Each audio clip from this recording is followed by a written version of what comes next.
Abra sua Bíblia comigo mais uma vez em Gálatas, capítulo 5. Estamos estudando o fruto do Espírito, seguindo aqui o ensino do apóstolo Paulo. 5:22, ele diz que o fruto do Espírito é amor, alegria, paz, longanimidade, benignidade. Pai do céu, nós te pedimos, ó Deus, que em nome de Jesus, tua graça nos alcance. Que o Senhor nos faça ver, Senhor, o teu caráter. Pelo menos naquilo, Senhor, que nós podemos discernir e entender. Peço também que o Senhor aplique em nós o teu ensino, a tua palavra, a tua justiça, a morte de Cristo. Damos graças, Senhor, em nome de Jesus. Amém. Conforme o que está escrito aqui em Gálatas, o fruto do Espírito, eles são as qualidades essenciais que devem estar presentes na vida de todo cristão. São o próprio caráter de Deus sendo revelado de uma outra forma, para que entendamos a forma que Deus age. Não da forma que a nossa carnalidade se expressa, né? Capítulo 5, verso 16, o apóstolo Paulo diz: andai no Espírito e jamais satisfareis a concupiscência da carne. Em Romanos, ele vai falar dessa luta, né?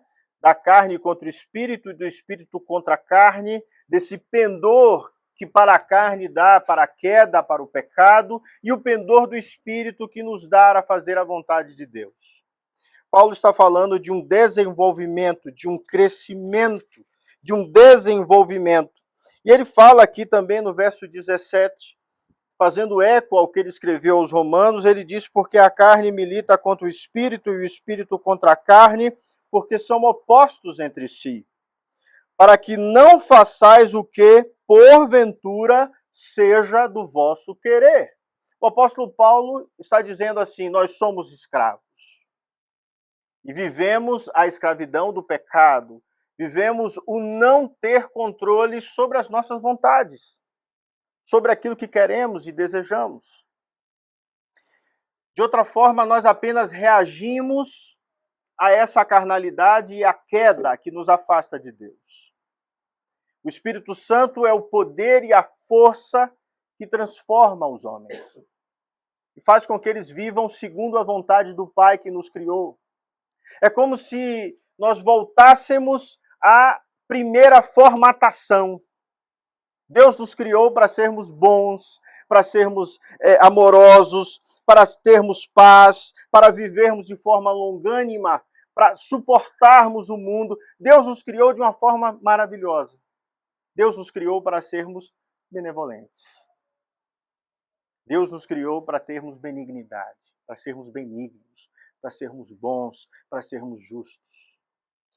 A queda, que é essa ruptura com a pessoa de Deus, que de outra forma é um afastamento da humanidade com o seu Criador, o homem passa a fazer a sua vontade, né?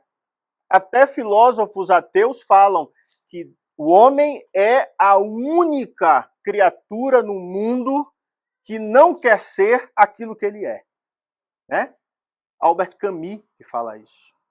O homem tem desejo de ser outras coisas. O cavalo é sempre cavalo, né? O porco é sempre porco. O pé de abacate, que eu acabei de falar, vai ser sempre abacateiro. Mas o homem não. O homem, ele se desvirtua por vontade. Essa carnalidade que o apóstolo Paulo está falando desconstrói aquilo que é humano. No seu mais profundo ser, no que é mais intrínseco no homem, que é amar a Deus e amar o próximo. Isso é absolutamente distorcido na humanidade por causa da queda. Então o apóstolo Paulo diz que é uma outra forma de viver, que segundo Deus, que nos dá o fruto do Espírito, as suas virtudes, Dentre elas, hoje nós vamos falar sobre a benignidade. Aqui, a palavra benignidade, no contexto bíblico, no sentido grego, pode ser traduzido por bondade, gentileza ou disposição benevolente, que é o que eu mais gosto. Uma disposição benevolente, uma disposição para com o outro. Benignidade envolve uma atitude de compaixão, amabilidade e bondade com relação aos outros. Percebam que não é algo que eu digo eu tenho, mas eu não mostro. É justamente o inverso. É pela nossa ação, é conforme agimos no mundo e, sobretudo, para com o outro, que eu mostro se eu sou uma pessoa benigna ou não. É uma manifestação de amor que busca sempre o bem-estar e o melhor para o próximo, nunca para si mesmo. É a morte de Cristo na cruz, que é sempre pelo outro. Ele sofre o máximo sem merecer, sem ser pecador. Apenas por amor benevolente, por disposição benevolente, ele morre morte de cruz por mim e por você. Isso significa que a benignidade é um traço do caráter de Deus. Não há como você estudar sobre benignidade na Bíblia se eu não entender que essa é uma característica central do caráter de Deus. Deus é absolutamente bom. Deus é bom. Nele há o sentido mais profundo de bondade, de pureza, de amor e de entrega. Há algo maior do que você criar a humanidade? Há algo maior do que você criar todas as coisas para que elas vivam harmonicamente entre si? A queda, o afastamento de Deus, a ruptura do homem com o Criador, faz com que o mundo não seja benevolente. Faz com que o mundo seja contrário ao homem e traga a esse homem sempre sofrimento. A Bíblia mostra inúmeras vezes como Deus demonstra sua benignidade para com a humanidade. O Salmo 145, 17 diz assim: justo é o Senhor em todos os seus caminhos e benigno em todas as suas obras. É lindo o texto bíblico quando ele diz assim: Deus criou os céus e viu que era bom. E ele criou as animalhas, e ele criou todos os seres viventes, e ele viu que era bom. Tudo que Deus faz é bom. Tudo que Deus faz é perfeito e justo. Com a queda, o homem conseguiu ver isso com maior profundidade. O apóstolo Paulo, escrevendo aos Romanos, no capítulo 2, ele diz aos romanos assim: olha, nós não podemos desprezar as riquezas da benignidade de Deus. Deus é absolutamente bom para conosco. E ele diz: Deus é paciente, Deus é longânimo para conosco. Ele não nos destrói imediatamente. Então Paulo diz assim no verso 4 do capítulo 2, ele diz que a benignidade de Deus nos leva ao arrependimento. Como se Deus estivesse dando tempo para que a humanidade se arrependa. Como se Deus estivesse dizendo: olha, eu não vou destruir tudo agora, porque eu quero que a humanidade conheça o meu Filho. Eu quero que eles conheçam a minha bondade, entregando o meu Filho por amor deles. Então o apóstolo Paulo olha para Deus como um Deus bom, benevolente, benigno. Como um Deus que nos guia, perdoa e oferece salvação por meio de Cristo. Essa compreensão é tão maravilhosa que Martinho Lutero, falando acerca do fruto do Espírito, comentando essa carta, ele diz assim: Deus não lida conosco segundo o rigor da lei. Imagine se Deus nos tratasse com o rigor da lei. O apóstolo Paulo diz que a lei foi nos dada como um aio, como uma forma de nós entendermos a nossa relação com Deus. Como se Deus dissesse assim: vocês querem ter uma relação comigo? Então vocês vão agir assim. E o apóstolo Paulo diz que a lei é tão boa, tão justa, tão maravilhosa, tão perfeita que o que era para aproximar, separou, condena. O homem não tem condição de cumprir a lei. Tanto é que quando nós vamos estudar os 10 mandamentos, você está lá, só terá um único Deus. A gente até luta por isso, né? Não terá outros deuses diante de mim. E ele vai dizendo, não deseja a mulher do próximo, a grama do próximo, nem nada que pertença ao... Aí acabou. Até o 9º mandamento, a gente pode até conseguir. Externamente. Perceba que todos os 9 você demonstra externamente. É uma relação da ação. Honrar pai e mãe. Todos aqueles textos você mostra com sua vida. O 10º mandamento é concupiscência. E aí ninguém passa por esse. Todos os homens a uma são condenados. Porque em algum momento, na nossa mente, a palavra dianoia é pensamento. Dia é o que atravessa. Dianoia no grego é pensamento, aquilo que atravessa a mente. E em algum momento, atravessa a mente um pensamento que desagrada a Deus. E aí você peca, e aí você está no inferno. De tão perfeita que é a lei de Deus.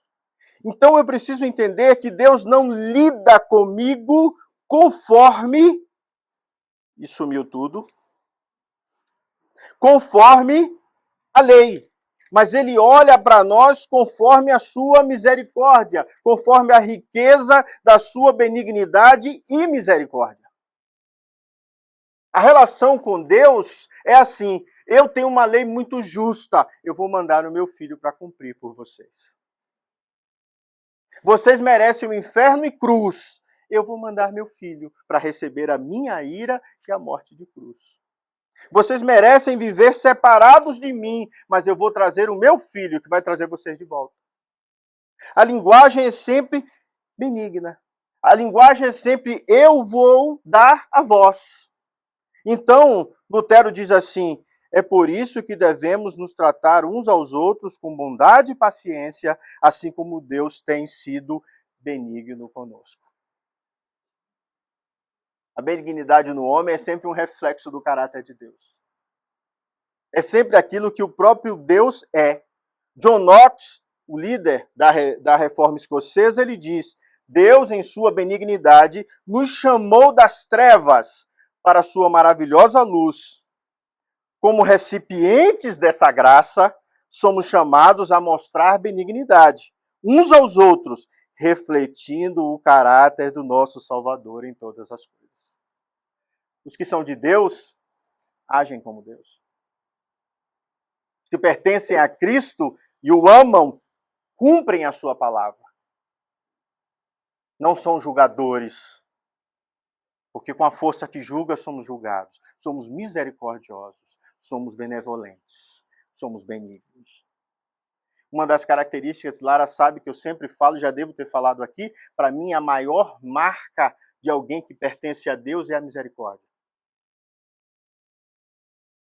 Porque quando você é misericordioso, é porque você assimilou que Deus te perdoou. Não é assim a parábola do credor incompassivo? Ele não entendeu o perdão que ele recebeu, que era impagável, e cobra algo infinitamente menor. Ele não percebe a benignidade desse seu Senhor, que o permite não pagar aquilo que era impagável e cobra aquilo que é infinitamente centesimal. A minha relação para compreender essa benignidade de Deus não entrou em mim. Eu continuo na lei. Eu continuo olho por olho, dente por dente. Eu continuo fazendo com o outro aquilo que ele faz comigo. Deus não é assim. Deus nos dá sempre a sua mão e a sua misericórdia. Quando estudamos os pais da igreja, nós vamos ver muitas referências a essa virtude da benignidade. Por exemplo, Clemente de Roma. Ele vai dizer o seguinte, falando sobre uma vida que reflete a bondade de Deus. Ele diz que cada um de nós deve ser agradável ao próximo pelo bem, pela edificação. A marca é ser pelo bem, é não retribuir o mal com o mal, é retribuir o mal com o bem, com a benevolência. Nós fomos maus para com Deus e Deus nos deu benevolência, nos deu Cristo, nos deu amor, nos deu uma forma de relacionar com Ele em que Ele corta na sua própria carne, que é Cristo, sendo bondoso para conosco. Então, Clemente de Roma diz assim: pois é bom estar sujeito, para que, ao menos dessa forma, possamos glorificar o nome de Deus. Olha que coisa linda. Como é que eu glorifico o nome de Deus? Quando eu estou sujeito ao outro. E quando eu trato o outro com benevolência, com benignidade. Quando eu sou bom até com aquele que é mal comigo. Então, Clemente de Roma diz assim: com este conselho, instruídos e corrigidos, caminharemos com sinceridade, com o objetivo para que sejamos benignos e amáveis uns para com os outros. A igreja é reflexo de Deus, que é reflexo de Cristo. Nós somos a imagem de Cristo de alguma forma, na nossa ação. Como agimos revela quem somos. E se Deus foi benigno comigo, me curou, me transformou, me perdoou, e eu caminho em justiça, eu estou glorificando a Deus e eu estou sendo da mesma forma que Ele foi comigo. É como um grande aprendizado, entende? O discípulo é igual ao seu mestre. Ele não é melhor do que o seu mestre, mas ele é igual a ele.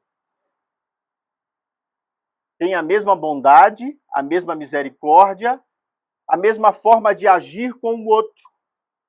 Porque eu pertenço a ele, ao meu mestre. E como discípulo, eu vou refletir essa benignidade, esse amor na minha vida para com todas as pessoas. Irineu de Lyon, que é outro pai da igreja, ele diz: Deus, portanto, é longânimo.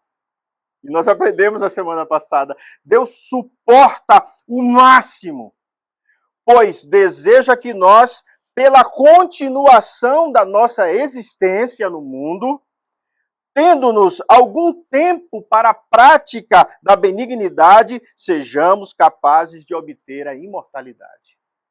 Isso aqui é profundo demais, irmãos. Ele está dizendo assim: Deus não nos consome imediatamente, porque Ele nos ama, e nos dá a continuação da existência. Se eu não morrer, é porque eu estou sendo assistido pela misericórdia de Deus, e Deus está me dando tempo para que eu pratique a benignidade no mundo e confirme a minha imortalidade. Eu sou do céu. Quem é do céu tem caráter de cidadão do céu. Quem foi perdoado e entende o tamanho do seu perdão, perdoa. Quem entende e é cidadão dos céus não cobra aquilo que foi perdoado. Porque ele reflete o caráter e a pessoa do próprio Cristo. Precisamos entender dessa forma. Eu sou um cidadão dos céus, sou criado conforme a imagem de Cristo, e não mais somente conforme a imagem de Adão, que está maculada. Em Adão nós caímos, em Adão nós desobedecemos, em Adão nós vivemos contra a vontade de Deus. Em Cristo, que é o novo Adão, Romanos capítulo 5, nós somos nova criatura. Nós temos uma nova forma de viver. Nós vivemos segundo a vontade do Pai, segundo o amor do Pai, segundo a benignidade do Pai. E refletimos a imagem do próprio Cristo. Na Escritura, irmãos, nós temos diversos exemplos. Nós temos Boaz, que foi extremamente benigno para com Ruth, que foi uma pessoa cheia de benignidade com ela, mostrando generosidade, bondade, com ela e com sua sogra Noemi. Ela, com fome, Boaz permitiu que Ruth recolhesse espigas em seu campo. E não só fez isso, ele também a protegeu. Vocês precisam lembrar que ela não pertencia ao povo judeu. Que ela era inimiga dele. Mas ele permitiu que ela se aproximasse. Permitiu, usou a lei, porque a lei diz que todo fruto que caísse do pé, qualquer pessoa que passasse podia pegar. Ninguém pode arrancar no pé, porque aí seria furto, né? Mas o que cai no chão, pode pegar. Então ele disse assim, tudo que tiver no chão é seu. Pode catar à vontade. Ele olha para a lei com a misericórdia, Deus está me dando tanto, por que eu não posso dar um pouco? E ele acha uma outra coisa, além de benignidade, ele acha amor na pessoa de Ruth.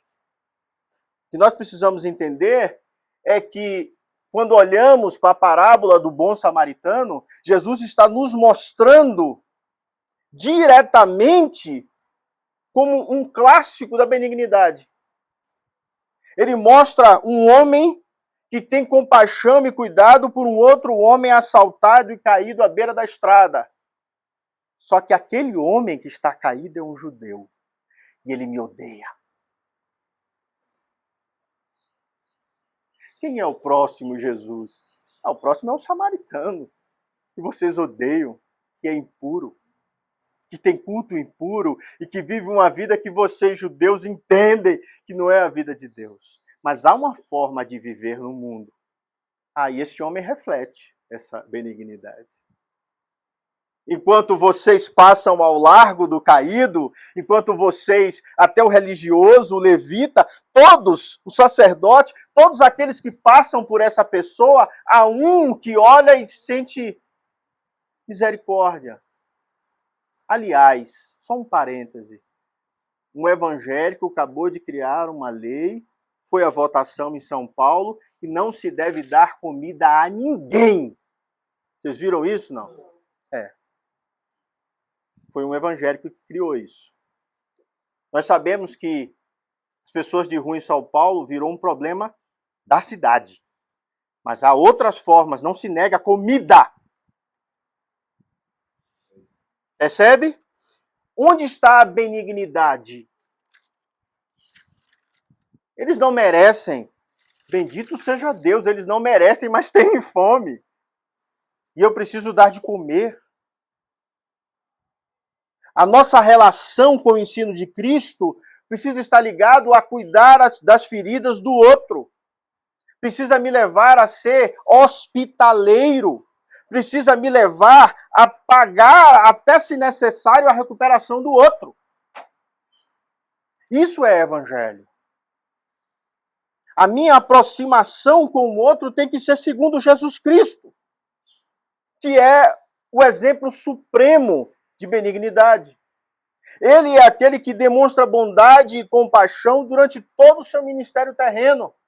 Ele é aquele que olha para Jerusalém e, vendo uma grande multidão, ele se enche de compaixão e começa a curar os enfermos. Ele é aquele que dá comida a uma multidão faminta. Ele é aquele que olha sempre para o povo e diz assim, se enche de misericórdia de Jerusalém, Jerusalém, eu quero te reunir como uma galinha reúne os seus pintos, embaixo das minhas asas. E eles queriam matá-lo. Jesus é a prova maior. Quando ele ressuscita o filho da viúva de Naim, movido por profunda compaixão e benignidade. É quando ele olha para aquela mulher sírio-fenícia que não merecia, sendo inimiga de Israel, sendo o povo que matou Israel e perseguiu, era a raiva de Jonas contra este povo. Jesus olha para ela e, pela fé que ela demonstra, Jesus diz, vai, tua filha está curada. Você não faz parte da aliança, você não está aqui, mas eu sei que você vai estar no futuro, né? Porque essa verdade de Deus é para todos os povos, primeiro Israel, a quem revelou-se, e depois isso vai se espalhar sobre toda a terra, então eu já vou lhe dar o que está no futuro. Eu vou ser benevolente com você. Eu vou ter misericórdia contigo. Jesus, em sua relação com os homens, era sempre benigno. E como servo e como crente, o que é que eu e você temos que fazer?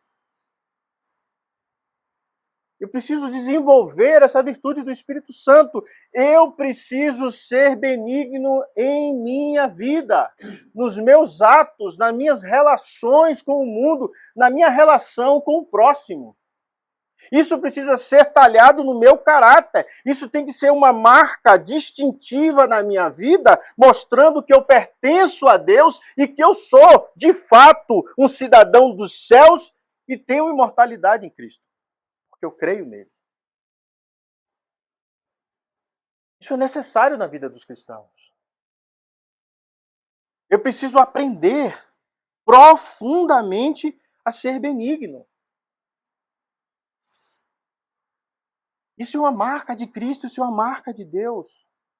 As minhas palavras, elas têm poder para machucar, para destruir, para não edificar, mas elas também têm poder para construir, edificar, transformar e fazer com que as pessoas se sintam amadas, cuidadas. Entende? Quando os meus olhos são bons, são benignos, os meus atos refletem essa verdade. Quando os meus olhos são maus, em mim só há maldade.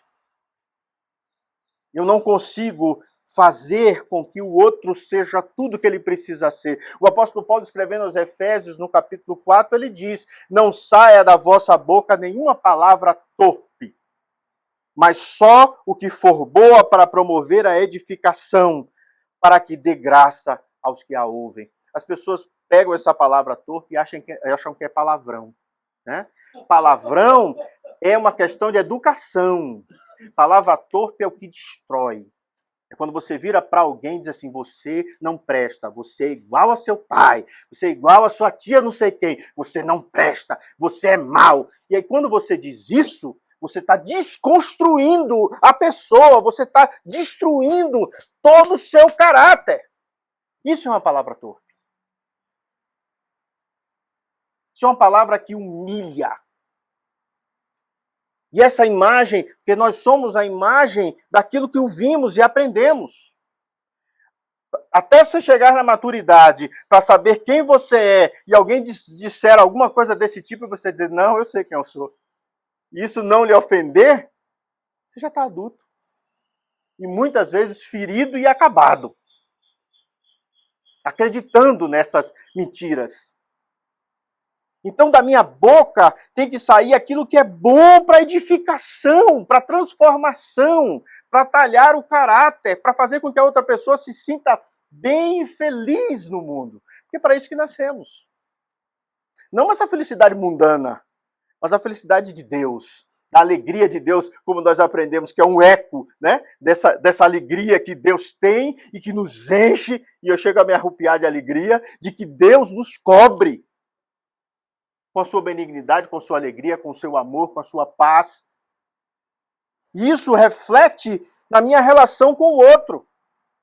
Tiago diz assim: olha, se seu irmão e sua irmã estiverem nus e tiverem falta de mantimento cotidiano, e algum de vós lhe disser: ide em paz, Deus te abençoe, né?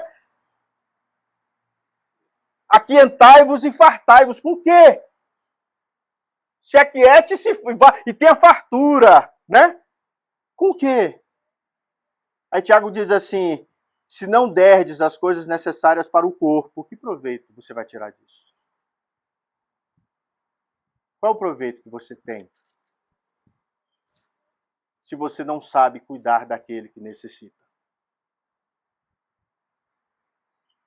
Minha mãe dizia assim: meu filho, dinheiro, às vezes a gente não pode sair dando dinheiro para todo mundo não, porque a gente não sabe o que é que eles vão fazer. Mas comida, filho.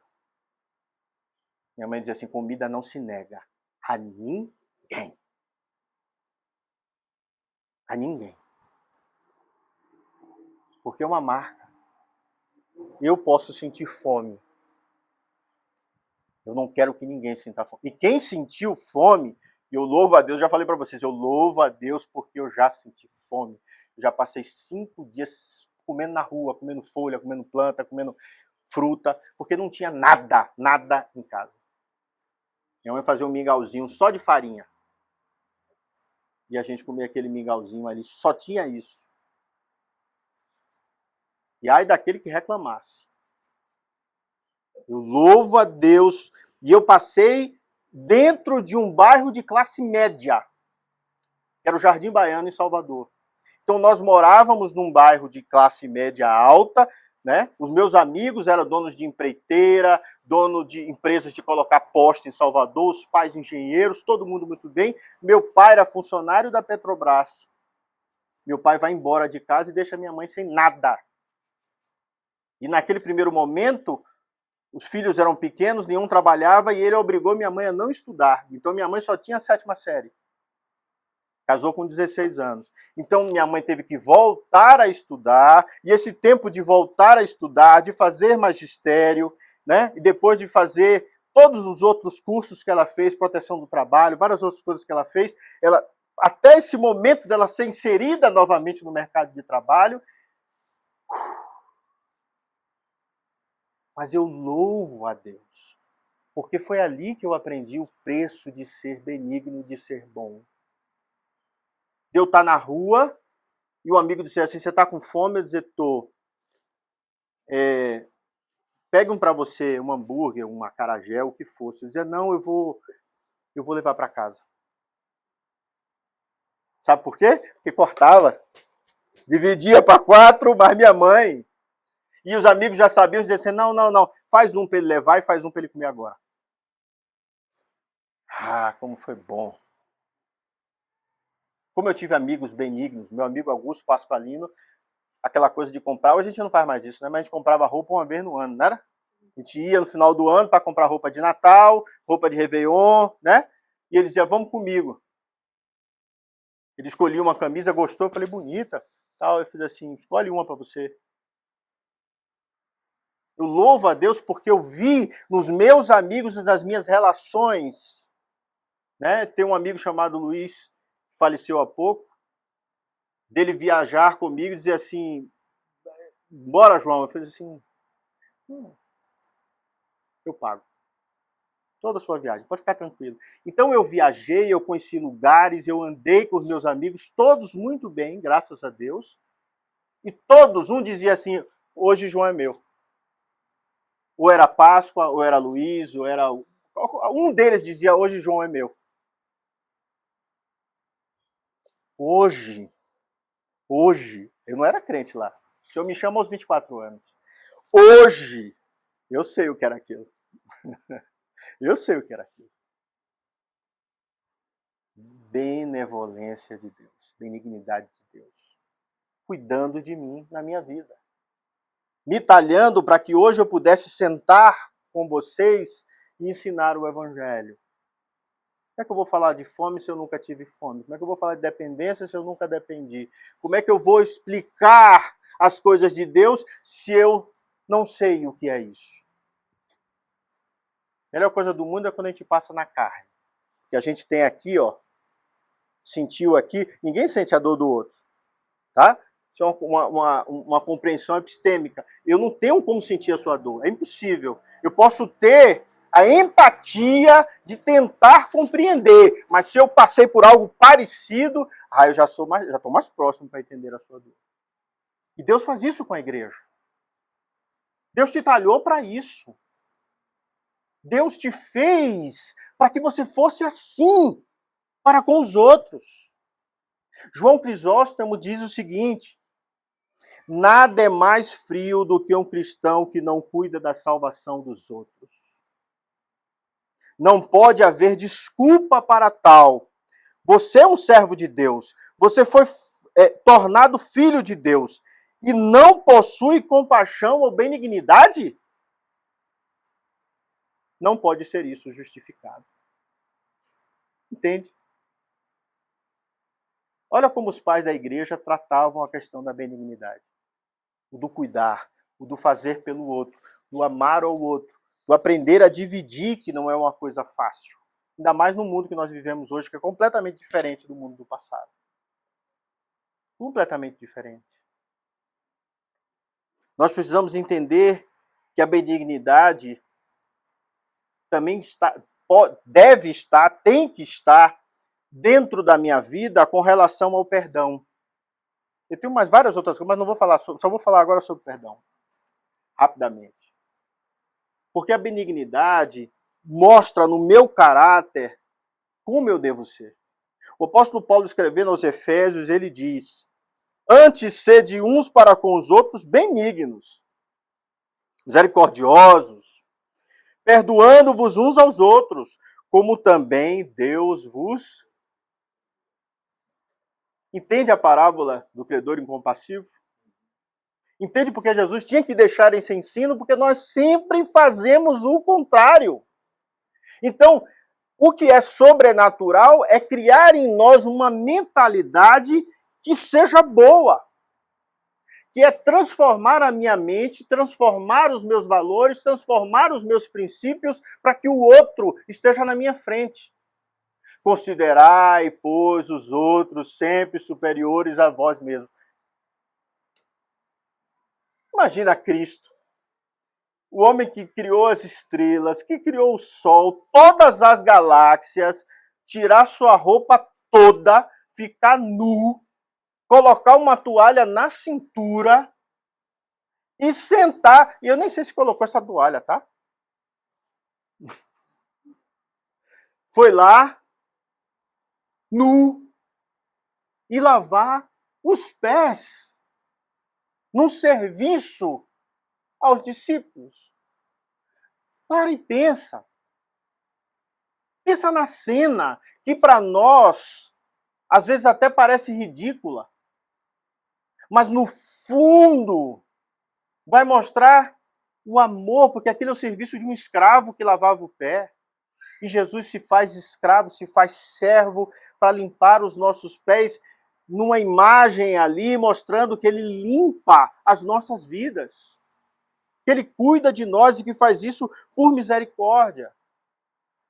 João Calvino, ele vai dizer que a benignidade é uma disposição de espírito que nos leva a ser úteis e gentis para com os outros. Olha que coisa linda! É a disposição de espírito que nos leva a sermos úteis e gentis para com os outros, a não causarmos dor a ninguém e ajudarmos a todos na medida do possível. É amor em ação. Uma expressão visível de nossa fé. Coisa linda, né? É uma expressão do que eu creio. Quando eu cuido, quando Jesus cuidava, quando ele dava de comer, quando ele se aproximava e curava uma enfermidade, era a verdade de que ele era. É quem ele era. É o que nós devemos ser. Eu preciso entender essa necessidade de cuidar dos outros, de estar atento às necessidades emocionais, físicas e espirituais dos outros. Eu preciso sair um pouquinho da minha casa. Eu preciso, como disse Jesus, olha, levantai as vossas cabeças. Olha aí, ó, o campo está branco. Tire os olhos de sobre si mesmo e olhem. Olha a mulher samaritana trazendo essa multidão aí, ó. Olhem para fora. É isso. Aquele povo precisava de Deus. Aqueles samaritanos estavam afastados do Senhor. Eu quero encerrar aplicando. Como é que eu cultivo a benignidade pelo Espírito Santo? Se ela é um fruto do Espírito, o que significa que algo que o Espírito desenvolve em nós. Significa também que eu cresço na minha caminhada com Deus quando eu começo a assimilar o caráter dele, não é isso? Quando eu começo a aprender da pessoa de Deus. Então, eu preciso buscar isso continuamente. Eu preciso buscar isso como orientação. Da mesma forma que eu falei do amor, a gente só aprende a amar amando, a gente só, no sentido de ação, de fazer, né? No sentido que, às vezes, o samaritano odiava aquele judeu mesmo. Odiava, podia odiar, por que não? Mas ele sai do seu lugar e entende a necessidade que o outro tem. Lembre-se que esse fato pode ter acontecido ou não.